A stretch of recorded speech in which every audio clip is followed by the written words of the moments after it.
സംസ്ഥാനത്ത് current cut തുടരും. കടുത്ത വൈദ്യുതി പ്രതിസന്ധിയിലൂടെയാണ് മുന്നോട്ടു പോകുന്നതെന്ന് മന്ത്രി സണ്ണി ജോസഫ് ന്യൂസ് 18നോട്.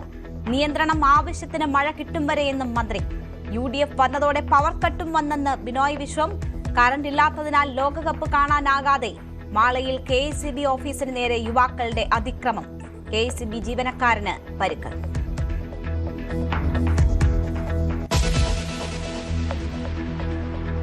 മുഖ്യമന്ത്രി VD സതീശനെതിരെ കടുപ്പിച്ച് NSS. വൈകിട്ട് സെക്രട്ടേറിയറ്റിലേക്ക് മാർച്ച്. J. സുകുമാരൻ നായർ ഐക്യദാർഢ്യം പ്രഖ്യാപിച്ച് NSS തിരുവനന്തപുരം താലൂക്ക് യൂണിയൻ. ഉപരാഷ്ട്രപതി CP രാധാകൃഷ്ണന്റെയും കേന്ദ്രമന്ത്രി സുരേഷ് ഗോപിയുടെയും വിമർശനങ്ങളിലും പ്രതിഷേധം.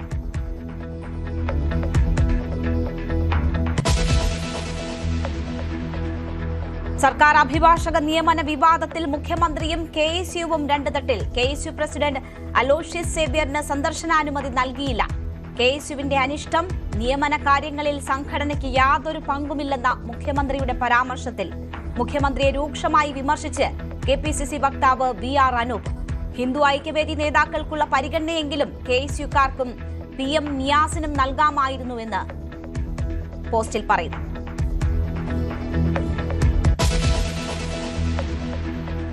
CPMന് CPIയുടെ മുന്നറിയിപ്പ്. പ്രതിപക്ഷ ഉപനേതൃപദവി അവകാശവാദത്തിൽ പിന്നോട്ടില്ല. പദവിക്കായുള്ള ആവശ്യം അടഞ്ഞ അധ്യായമല്ലെന്ന് ബിനോയ് വിശ്വം. ഭിന്നിപ്പല്ല, കമ്മ്യൂണിസ്റ്റ് ഐക്യമാണ് ശരിയെന്ന് CPM മനസ്സിലാക്കണമെന്നും CPI സംസ്ഥാന സെക്രട്ടറി.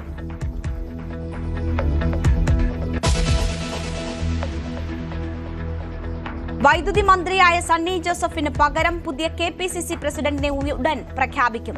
രാഹുൽ ഗാന്ധി ഡൽഹിയിൽ മടങ്ങിയെത്തിയാൽ തീരുമാനം. കൊടുക്കുന്നിൽ സുരേഷോ മാത്യു കുഴൽനാടനോ അധ്യക്ഷനാകാൻ സാധ്യതയേറെ. ഷാഫി പറമ്പിൽ, ബെന്നി ബെഹനാൻ, ആന്റോ ആന്റണി എന്നിവരും പരിഗണനയിൽ. മുഴുവൻ സമയ പ്രസിഡന്റ് ഇല്ലാത്തത് പാർട്ടി ഏകോപനത്തെ ബാധിക്കുന്നുവെന്ന വിലയിരുത്തലിൽ ഹൈക്കമാൻഡ്.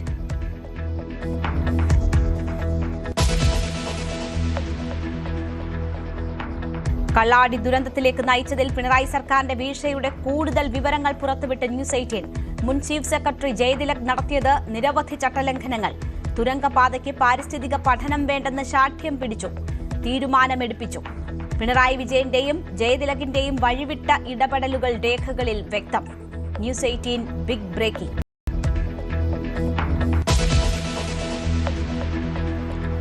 ആദ്യ മാസം പ്രിയദർശിനി ബസ്സുകളിൽ 3.81 കോടി സൗജന്യ യാത്രകൾ നടന്നെന്ന് ഗതാഗത മന്ത്രി CP ജോൺ.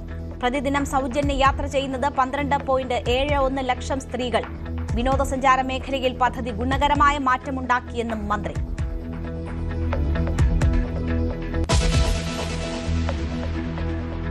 ചെന്താമര പ്രതിയായ നെന്മാറ ഇരട്ടക്കൊലക്കേസിൽ വിധി തിങ്കളാഴ്ച.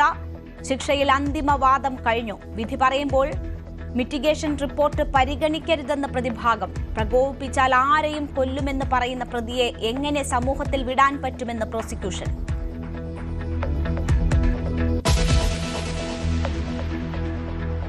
കർക്കിടക മാസ പൂജകൾക്കായി ശബരിമല നട ഇന്ന് തുറക്കും. വൈകിട്ട് 5 മണിക്ക് തന്ത്രി കണ്ഠരര് മഹേഷ് മോഹനരുടെ സാന്നിധ്യത്തിൽ മേൽശാന്തി ദീപം തെളിയിക്കും.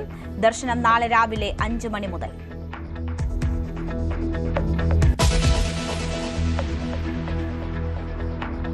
കോഴിക്കോട് സ്വദേശി അർജുൻ മരിച്ച ഷിരൂർ ദുരന്തത്തിന് ഇന്ന് 2 വയസ്സ്. തുടക്കം മുതൽ ഒപ്പം നിന്നിട്ടും കുറ്റപ്പെടുത്തലുണ്ടായെന്ന് മനാഫ് ന്യൂസ് 18നോട്. വേണ്ടിയിരുന്നെങ്കിൽ സ്വത്ത് വിറ്റും തെരച്ചിൽ നടത്തുമായിരുന്നുവെന്നും മനാഫ്.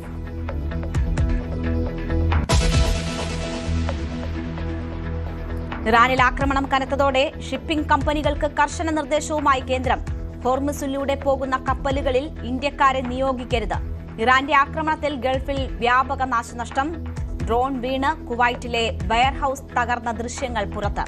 ഇറാനെ ആക്രമിച്ചാൽ ഗൾഫിനെ തകർക്കുമെന്ന ഇറാൻ സൈന്യം.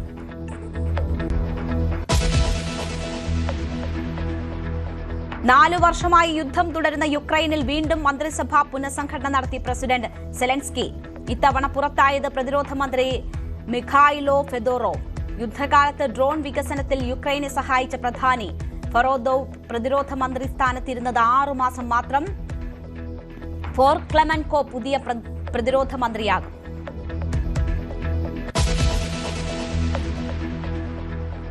ലോകകപ്പ് ഫുട്ബോളിൽ അർജന്റീന സ്പെയിൻ ഫൈനൽ. രണ്ടാം സെമിയിൽ ഇംഗ്ലണ്ടിനെ അർജന്റീന വീഴ്ത്തിയത് പിന്നിൽ നിന്ന ശേഷം.